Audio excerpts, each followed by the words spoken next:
And this is one of the reasons why you need that really, really good chiseled flat edge brush. I'm just going to load up green right now, so you don't really need to see that. But I'm just doing the edges and stuff on the overhangs. And if you want something that overhangs and you don't want it to be thick, then you use a really nice little flat chiseled edge. And you can make, I don't know if you can see that, little tiny individual branches and stuff hanging down with that little tiny scraping of the edge.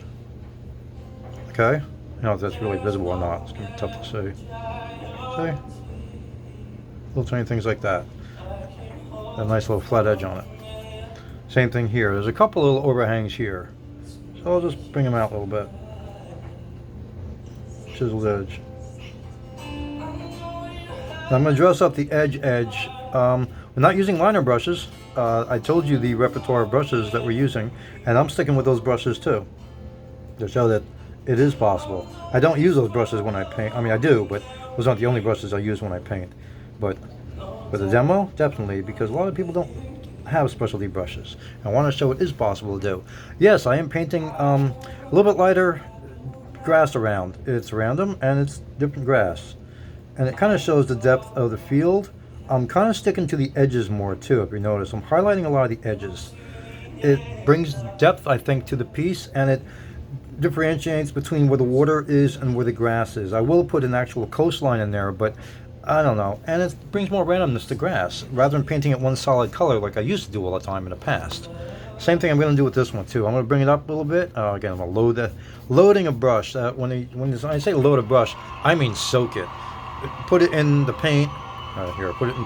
Yeah, get this in camera. Put it in the paint and just brush it back and forth and back and forth. You don't want it all the way up to the brass top, but about halfway up. That's loaded brush, okay? You can put it all the way up, but then there's a pain in the ass to clean. So try not to do that all the time. So, same thing. I'm going to skip it over the edge.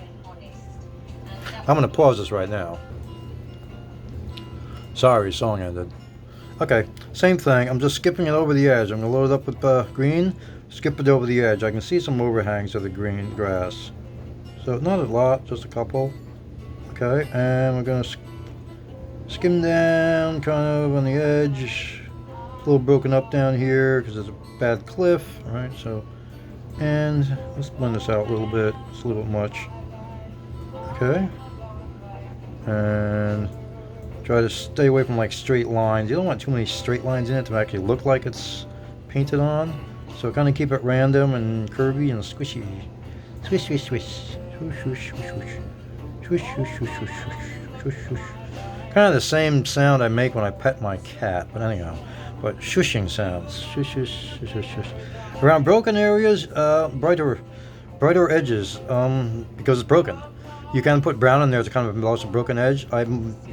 That's usually with a finer brush. I might be able to trace it on there later with a really, really light brown, since I have a really good fine edge. There's a very bright edge on that. Again, that's the top of a clip. It should be a little bit darker, and it will get a little bit more. It's too light right now, you can see. So I will make it darker right at the underhang, the lip, over lip, whatever you want to call it, to make it, bring it out a little bit more. This one up here, oh, you can't really see it, has a shadow, which kind of shows where the overhang is.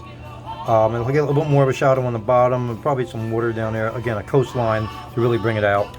This one is slowly beginning to get the same thing. Like I said, it'll get the overhang eventually to get away from that white cliff because it's too bright underneath the overhang. Okay?